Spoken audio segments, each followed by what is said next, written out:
미국과 한국, 세계 각 지역에서 오늘의 미국 탑뉴스 브리핑 듣고 계신 여러분 안녕하십니까? 강희신입니다. 네, 오늘은 이 탑뉴스 브리핑 시간이 지났는데 아침 뉴스가 끝나고 나서요. 새로운 뉴스들이 많이 나왔습니다. 속보를 전해드립니다. 이자율 인상 여부 발표가 있었고, 그리고 미국에서 이제 코비드 테스트 기구를 다시 무료로 배분한다는 것. 이것은 그만큼 조금 환자가 많이 늘어났다는 얘기가 되겠고요. 또 바이든 대통령 유엔 총회 사이드라인에서 중요한 미팅들이 있었습니다.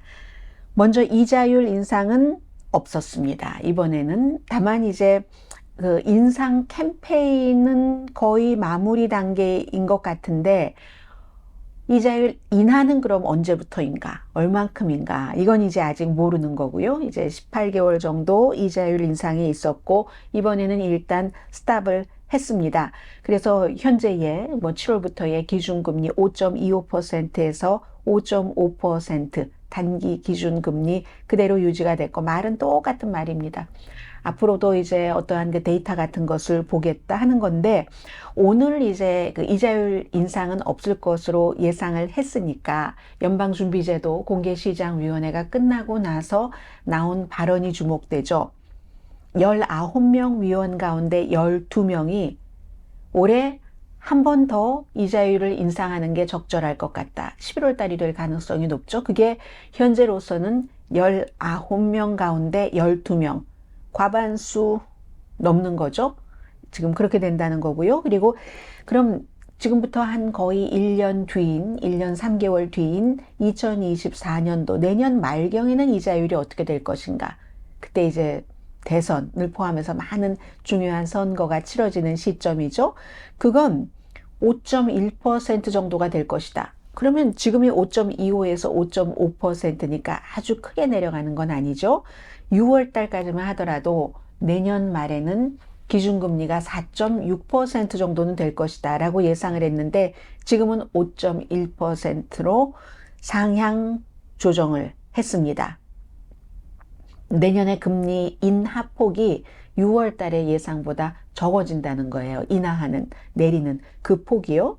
제롬 파웰 연준 의장 인플레이션 개선 계속 그 상황을 지켜보겠다라고 했고 지난 3개월 동안 물가 상승 좀 줄어들기는 했지만 3개월 이상 줄어드는 것을 우리는 보고 싶다라고 얘기를 했습니다. 경제 활동이 예상보다 강하다고 했고요. 인플레이션 그 결과 이자율을 상승해서 사람들이 돈이 좀 부족해서 돈을 안 쓰고 따라서 물가 인상이 조금 멈춘다. 그 같은 이자율 상승에 따른 인플레이션 하락 효과는 대체로 5분기가 지나야지 일어나니까 5분기면 한 분기가 3개월, 5, 3, 15, 15개월 가장 먼저 이자율을 인상했었던 시기가 지난해 3월, 지금 9월이니까 이제부터 이제 그 효력이 시작된다는 겁니다. 그래서 어쩌면 11월 달에 한 번 더 올릴 수도 있다는 거고 경제 활동이 예상보다 강했다는 것. 그러면 이제 GDP에 대한 예측이 나오잖아요. 2023년도 올해의 GDP 성장률은 2.1%가 될 것이다. 오늘 이렇게 예상을 했습니다. 이것도 3개월 전인 6월 달에 비해서 꽤 많이 늘어났는데요. 그때는 1% GDP 상승률일 것이다 했는데 경제활동이 예상보다 괜찮았다는 겁니다. 올해 말이 가면은 1년 평균 2.1%일 것 이렇게 상향 조정했습니다. 특히 올 여름에 경제 성장이 아주 좋았었잖아요. 실업률은 더 내려가긴 하네요. 6월 달에 4.1% 예상해서 이제 말이 되면은 3.8% 정도가 될 것이다 해서 올해의 한 해 다 지나고 계산을 해보면 전체 인플레이션, 물가 상승률은 1년 전에 비해서 3.8%가 늘어났을 것이다. 6월 달에는 6월 달 거는 아니고 3.3%. 그럼 내년에는 어느 정도 될 것인가? 여러 가지 이자율 상승에 따른 그 인플레이션 내려가는 효과가 반영이 지금부터 되기 시작하니까 내년에는 2.5% 정도 될 것으로 본답니다. 현재 연준에서는. 그러면 2%가 목표치니까 2% 목표치에서 4분의 1 정도는 더 내려가야지 된다 하는 거고요. 그리고 또 뭐 이 정도가 오늘 나온 그 중요한 그 내용들이 되겠습니다. 코비드 테스트 기구를 결국은 또 무료로 배분을 한다 하고 오늘 발표가 됐는데, 다음 주 월요일부터니까 9월 25일부터 물론 여러분들께서 신청을 하셔야지 됩니다. 지난번처럼 인터넷으로 신청을 하시면 4번 테스트 검사 할 수 있는 것을 돈 내지 않고 무료로 집에서 우편으로 받아보시게 됩니다. 코비드 테스트 S 붙입니다. 코비드 COVID 빅토리 할 때 코비드 테스트 s.gov로 신청을 하시면 되고요. 지금 바로 신청을 하셔야지 되겠는데요. 그러면 2023년도 말까지는 쓸 수 있는 거. 그리고 제일 중요한 것은 요즘 변이가 굉장히 많은데 테스트를 한다고 해도 그 변이까지 나오는가? 테스트 결과에 yes 나온답니다. 요즘 주변에서 코비드 걸리기 시작하면서 마스크 쓰시는 분들도 늘어났고, 또 집에서도 뭐 여러 명이 같이 사니까 방에 콕 들어가셔서 안 나오시는, 못 나오시는 그런 분들도 많습니다. 이런 거 다 돈이잖아요. 연방정부가 이제 12군데의 이 코비드-19 테스트를 하는 기구를 만드는 제조회사에 6억 달러를 지원한답니다. 그래서 한 2억 명 정도, 2억 명이라기보다 2억 번 테스트 할 것을 확보하기 위해서 그 정도를 지금 지원을 한다고 하고요. 이건 이제 바이러스가 뭐 추울 때 좋아한다고 하잖아요. 그래서 가을, 겨울에 맞춘 그런 겁니다. 이번에는 이제 독감, 저도 그거 신청 안 했네요. 회사에서 독감 예방접종 신청하라고 했는데요. 독감 예방접종 받으실 때 코비드-19 백신, 그 새로운 변이에 대비하는 백신 접종도 여러분 받으실 수 있습니다.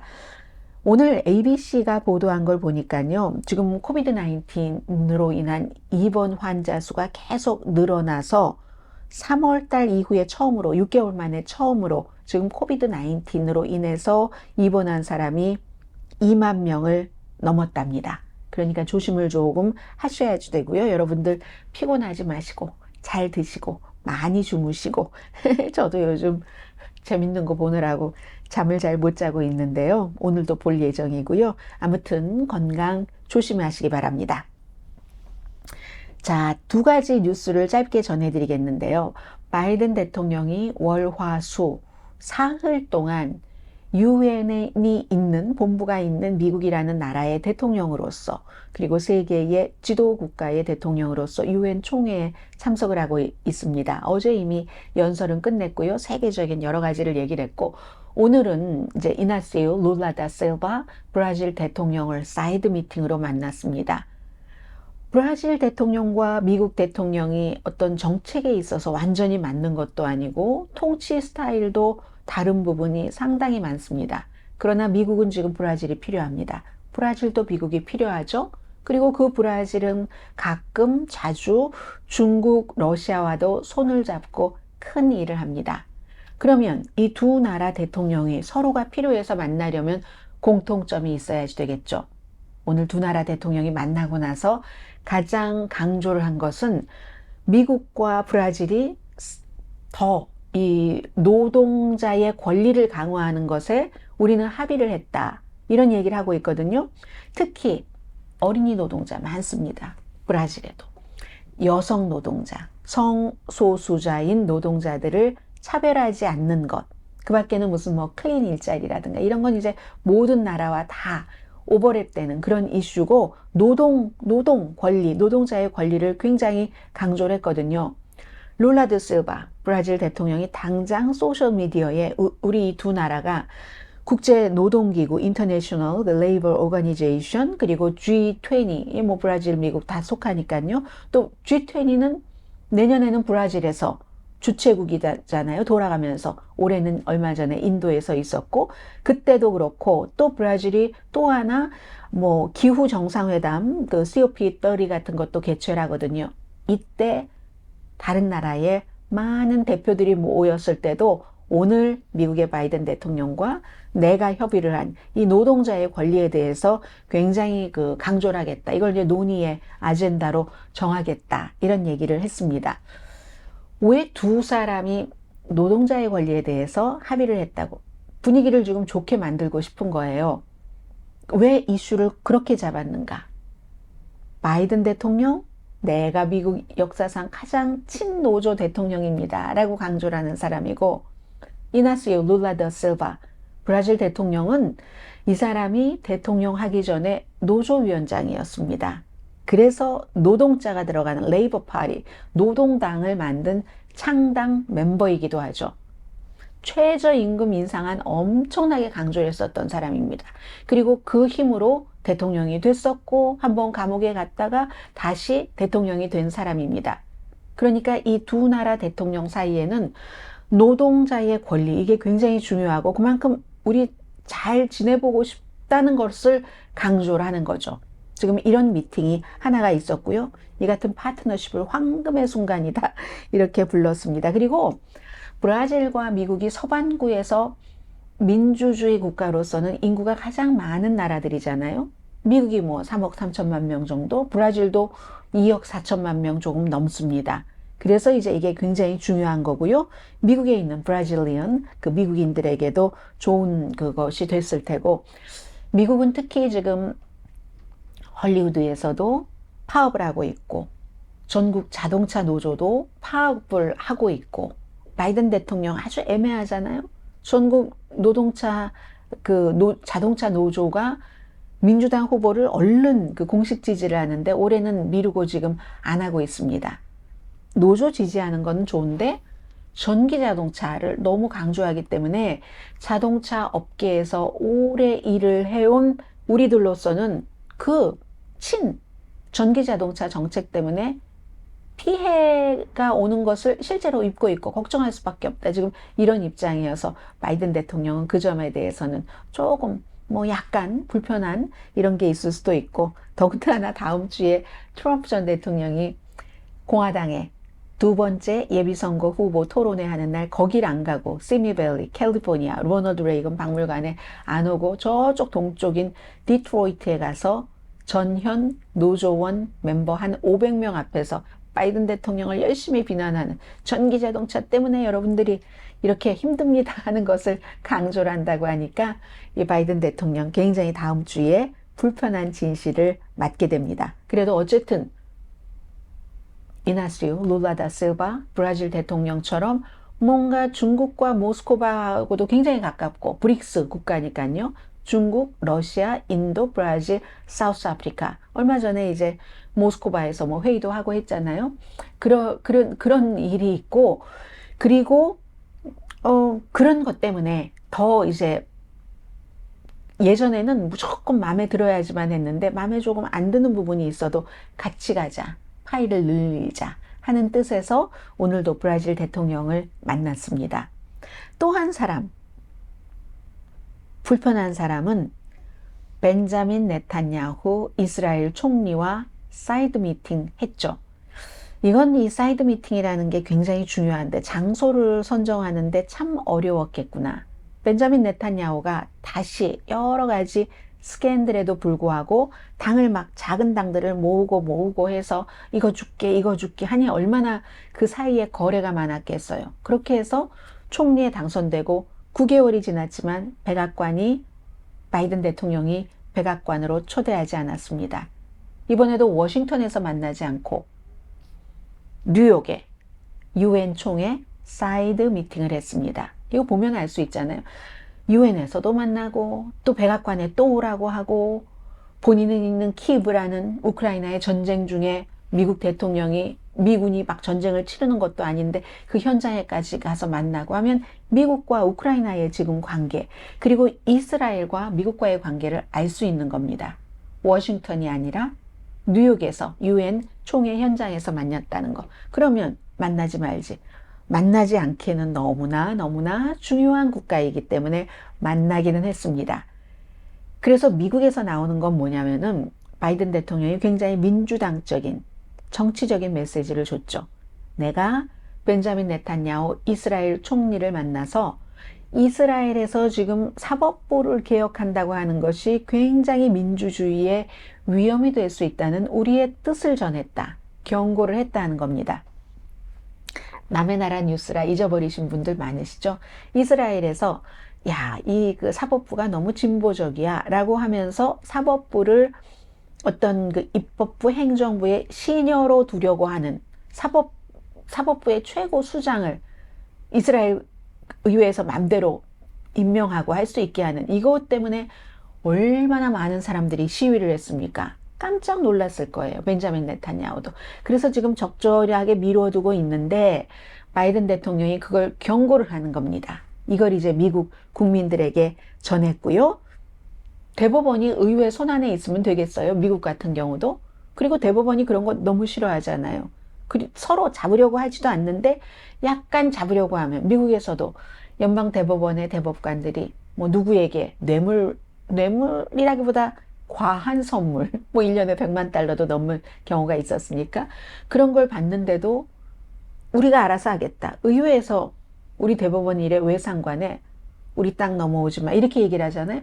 그런데 이스라엘은 아예 그걸 말하자면 집어삼키겠다 하는 사법 계획을 지금 개혁을 하고 있고 여기에 반발한 시민들이 말도 못하게 시위를 했잖아요. 그래서 조금 지금 움츠라고 있는 그런 상황인데 그런데도 불구하고 네탄야후도 바이든이 필요하죠.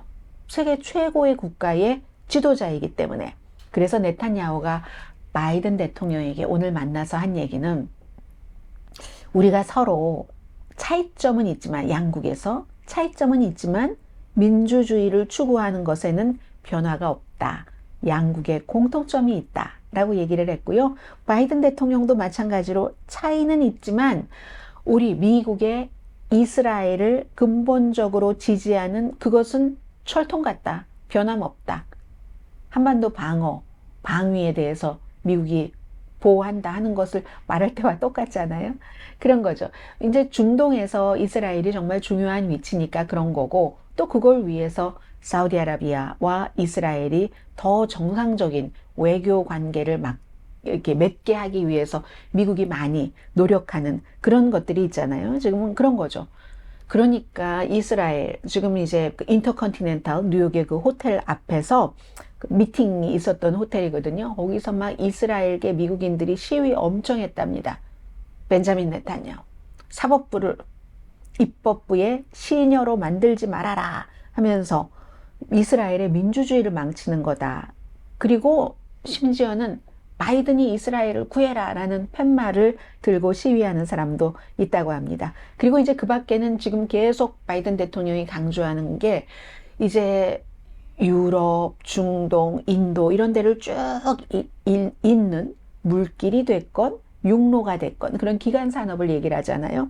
그래서 이제 뭐 아랍에미레이트에서 사우디아라비아, 요르단, 이스라엘, 인도까지 다 이어지는 이런 것들을 강조를 했고요. 사우디아라비아와 이스라엘의 관계 정상화 오늘도 얘기를 했고 바이든 대통령이 말하는 거 보니까요.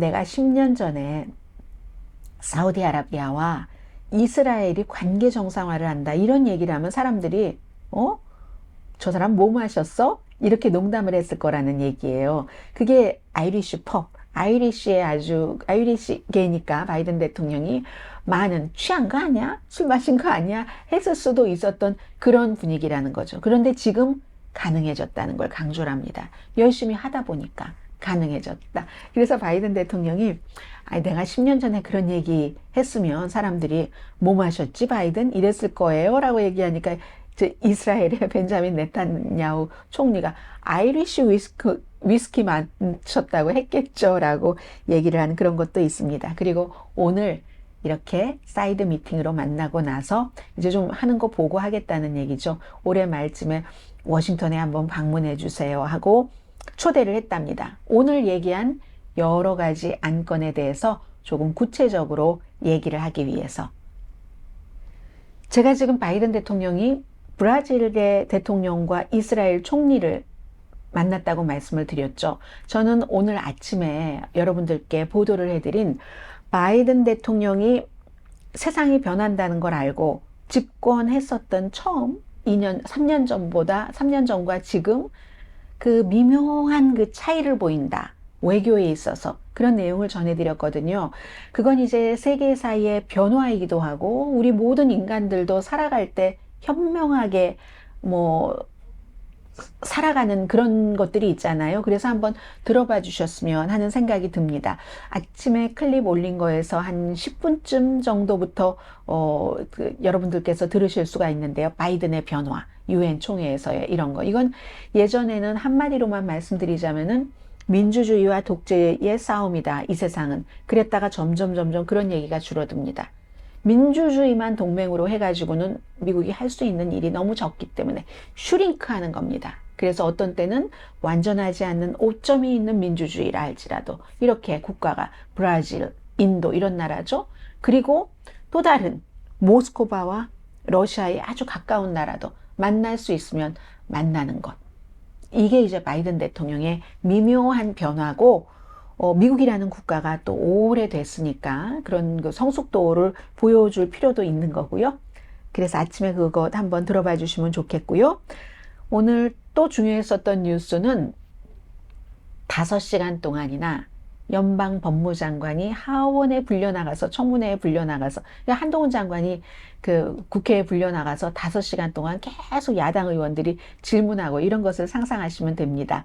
뭐 한동훈 장관과 뭐 더불어민주당의 몇몇 의원들 간의 설전 이런 것은 아니지만 메릭 갈란드라는 법무장관이 굉장히 뭐 얌전하고 조용조용한 스타일이지만 할 말은 다 하던데요. 제가 5시간을 다 보진 못했지만 공화당은 천편일률적으로 왜 트럼프 전 대통령에 대한 수사는 그렇게 심각하게 하면서 헌터 바이든이라는 대통령의 아들의 여러 비리 의혹에 대해서는 수사를 그렇게 느슨하게 할 수가 있는가라고 계속 똑같은 질문을 추궁을 했습니다. 물론 공화당 의원 가운데서도 한 명은 메릭 갈란드 굉장히 공정하게 잘한다라고 얘기하는 사람도 있어서 깜짝 놀라기도 했는데 그건 예외고 그렇게 얘기를 할 때 아주 천편일률적으로 메릭 갈란드 법무장관이 한 얘기는 저는 법무장관으로서 대통령의 아들 이제 그 헌터 바이든의 일에 대해서 관여한 적이 없습니다. 트럼프 전 대통령 사건과 헌터 바이든 사건 모두 특별검사가 지금 수사를 하고 있습니다. 그리고 그 특별검사가 트럼프의 특별검사 잭 스미스나 아니면 헌터 바이든의 특별검사나 전부 공화당과 연관이 있는 사람입니다. 헌터 바이든의 특별검사는 트럼프 전 대통령이 지명을 한 검사이기도 하고 그리고 또 다른 트럼프 전 대통령의 특별검사인 잭 스미스도 뭐 테네시주 이런 데서 일했었던 사람이거든요. 아무튼 그러면서 저는 나의 일을 법무장관으로서의 일을 하는 거지 대통령의 변호사가 아닙니다. 대통령이라고 해서 특별하게 뭘 봐주지 않는다. 이렇게 메릭 갈란드 법무장관이 답변을 했습니다. 문제의 헌터 바이든 대통령 아들 다음 주에 인정신문에 직접 출석을 해야지 됩니다. 이 총기 관련 총 살 때 나 마약에 취하지 않았다라고 거짓말 그 박스에 거짓말로 아니요 노 하고 체크한 그것 때문에 지금 기소가 됐잖아요. 대통령의 아들은 이 주거지는 캘리포니아 주거든요. 물론 백악관에도 자주 갑니다만은 캘리포니아 주고 그게 인정신문이 델라웨어 주에서 열리기 때문에 완전히 서쪽과 동북 쪽이잖아요. 그래서 이걸 이제 컴퓨터로 줌으로 했으면 좋겠다라고 법원에 정식으로 요청을 했지만 거부당했죠. 판사가 한 얘기가 무죄를 주장할 것으로 알려졌는데 판사가 하는 얘기가 다른 피고인과 똑같이 처우받아야지 된다. 또 대통령의 아들은 뭐 멀어서만 꼭 그런 것도 있지만 이제 설명을 하기에 망신스러운 것도 있고요. 직접과 뭐 이게 차이가 있잖아요. 물론 트럼프 전 대통령 같은 경우는 그런 걸 자산으로 활용하기 위해서 뭐 비디오 컨퍼런스 괜찮습니다라고 했는데 비디오 인정신문 괜찮습니다라고 했는데 직접 갖고 비행기를 타고 뉴스에 포커스가 되잖아요. 그리고 지지자들을 막 모으게 하는 것도 있고 이 바이든 대통령 아들은 현직 대통령의 아들입니다. 경호 문제도 여기에 걸려 있는 거예요. 여러 가지가 복잡하죠. 그럼에도 불구하고 판사는 딱 잘라서 다른 피고와 똑같이 처우합니다. 우리는. 이리하여 다음 주 9월 26일이네요. 그럼 이렇게 되네요. 9월 25일 코비드 19 이제 무료 기구 배부하기 시작하고 9월 26일 바이든 대통령의 아들이 인정신문에 출석하고 수요일인 27일에는 캘리포니아주에서 공화당의 두 번째 예비선거 후보들의 토론이 열리고 그리고 목요일에는 뭐죠? 바이든 대통령 탄핵 재판이 공화당이 주도하는 하원에서 시작됩니다. 자, 여기까지 오늘의 미국 탑뉴스 브리핑 마치겠습니다. 내일 다시 뵙겠습니다. 정규방송 시간에요. 강혜신이었습니다.